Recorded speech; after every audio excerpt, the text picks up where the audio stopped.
नमस्कार, मैं doctor Ashwin Apte, paediatric surgeon, lake city hospital Bhopal से शुभकामनाओं के साथ। मैं आज एक टॉपिक जो आपके समक्ष प्रस्तुत करने वाला हूँ, ये बच्चों में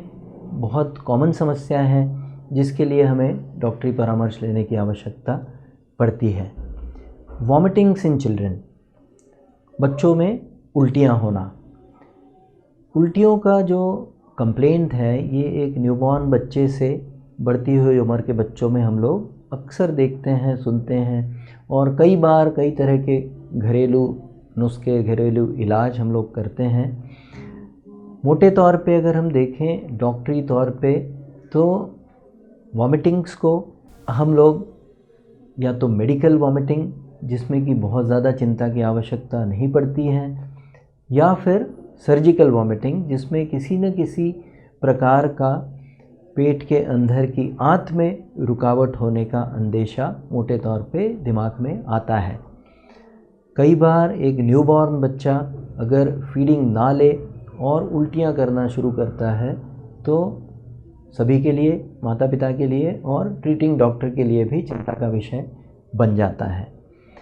अक्सर हम बच्चों को देखते हैं कि नवजात शिशु दिन में 1-2 बार, 2-4 बार थोड़ा बहुत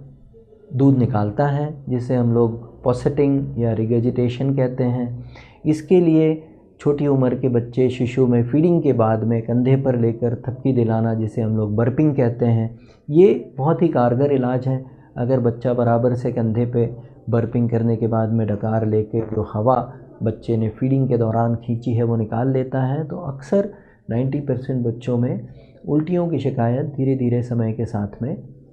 कम हो जाती है या ख़त्म हो जाती है। कई बार कुछ बच्चों में उल्टी के साथ में पेट में मरोड़ जैसा दर्द जिसे हम लोग इंटेस्टाइनल कॉलिक्स बोलते हैं, अक्सर वो बच्चों में हो जाती है जो कि अमूमन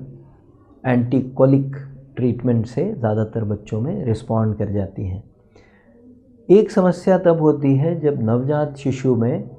उल्टी का रंग हरा या पीला हो जाता है। ये समस्या तब होती है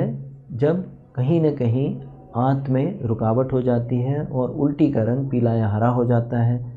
जिसमें कि लिवर का जो बाइल है जो कि आंत में आगे निकलता है वो पलट के उल्टी के रूप में बाहर आ जाता है, जिसे हम पित्त की उल्टी बोलते हैं। अगर नवजात शिशु में येलो या ग्रीन वॉमिटिंग है तो ये वाकई चिंता का विषय है, क्योंकि कहीं न कहीं आंत में जन्मजाती तौर पे रुकावट होने की आशंका हमें डॉक्टरी तौर पे रूल आउट करनी होती है।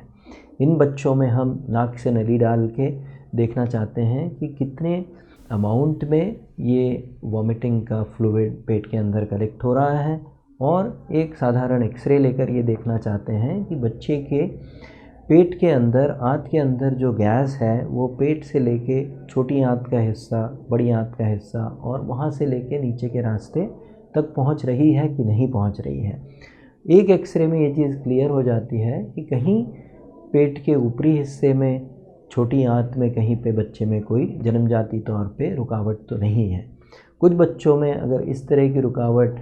पेट और छोटी आंत के जंक्शन या छोटी आंत के पहले और दूसरे पार्ट के जंक्शन में अगर होती है तो वो चीज़ हमें एक साधारण एक्सरे से ही पता लग जाती है।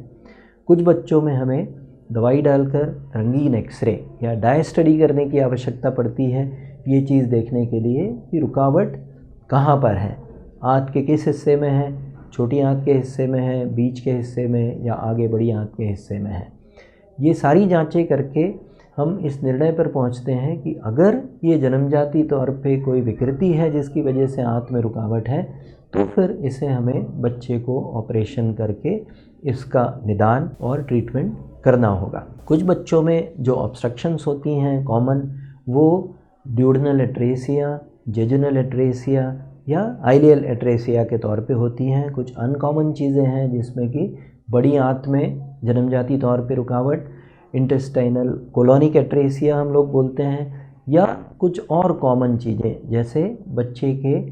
टट्टी के रास्ते का बना हुआ ना होना या एनल एट्रेसिया या एनोलेक्टल मालफॉर्मेशन के नाम से हम जिस एनोमली को जानते हैं। कुछ बच्चे ऐसे पैदा होते हैं जिनमें खाने की नस पूरी तरीके से बनी हुई नहीं रहती हैं, इसे हम ईसोफेजियल एट्रेसिया बोलते हैं। खाने की नस का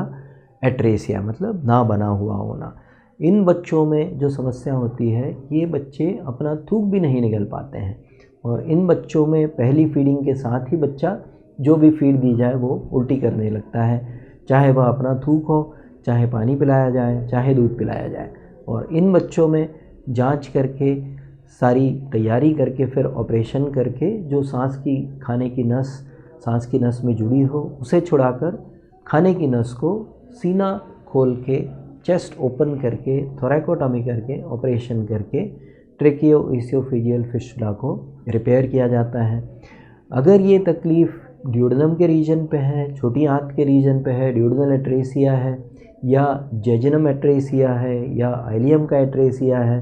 तो अकॉर्डिंगली पेट को खोल के जहाँ पर भी रुकावट दिखती है उसे हमें रिपेयर करके दोनों हिस्सों को टाँका लगा के आपस में जोड़ के उसकी कंटिन्यूटी को बनाना पड़ता है, जिससे कि टाँके पूरी तरीके से भरने के बाद में बच्चे को हम मुंह से दूध पिलाना शुरू कर सकते हैं। कुछ बच्चों में जन्म के समय बच्चा दूध पी लेता है और जन्म के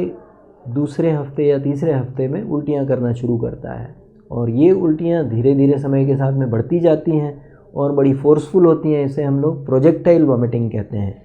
कुछ बच्चों में पेट और छोटी आंत के जोड़ पे एक छोटा सा ट्यूमर तैयार होने लगता है, जिसे कि हम लोग पाइलोरिक ट्यूमर बोलते हैं या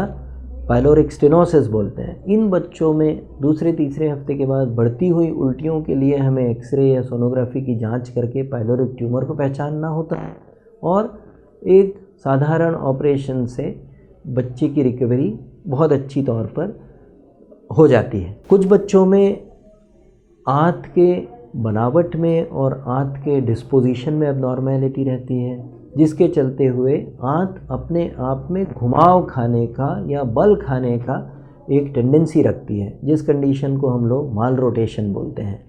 ये थोड़ी अनयूजुअल सी कंडीशन है और इस कंडीशन में कई बार शुरुआत में बच्चे ठीक से फीडिंग लेते हैं और अचानक से उल्टियाँ करने लगते हैं। जब हम जांच करके देखते हैं तो आंत में रुकावट जैसी स्थिति मिलती है और इसको अगर समय रहते ऑपरेशन करके सुधारा ना जाए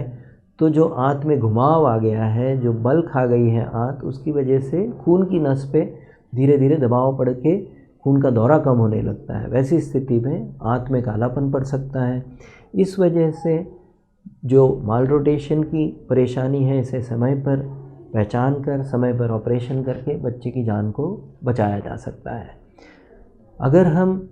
बच्चों की उल्टियों की तरफ ध्यान दें तो हमें वाकई इस बात से आगाह रहना चाहिए कि अमूमन 1-2 उल्टियाँ जिसमें कि पीला या हरा रंग ना हो, बच्चे का वज़न बराबर बढ़ रहा हो तो कोई चिंता की बात नहीं है। पर अगर बच्चा लगातार उल्टियाँ कर रहा है जिससे बच्चे का वज़न नहीं बढ़ रहा है या बच्चे की उल्टी में पीला या हरा रंग है, तो हमें तुरंत डॉक्टरी परामर्श लेके पीडियाट्रिक सर्जन को दिखाना ज़रूरी है कि कहीं आंत में इस तरह की रुकावट तो नहीं है जिसके लिए ऑपरेशन की आवश्यकता है। जांचें करके इस निर्णय पर पहुंचने की आवश्यकता है कि बच्चे की जो एबनॉर्मेलिटी है उसे ऑपरेशन के द्वारा ही रिपेयर किया जा सके। बच्चे की हेल्थ के लिए, बच्चे की वेलबीइंग के लिए उल्टियों को नज़रअंदाज ना करें और डॉक्टरी परामर्श लेकर अपने बच्चे को सेव करें। इस बारे में किसी भी क्वेरी के लिए आप कांटेक्ट कर सकते हैं। चैनल को लाइक करें, सब्सक्राइब करें।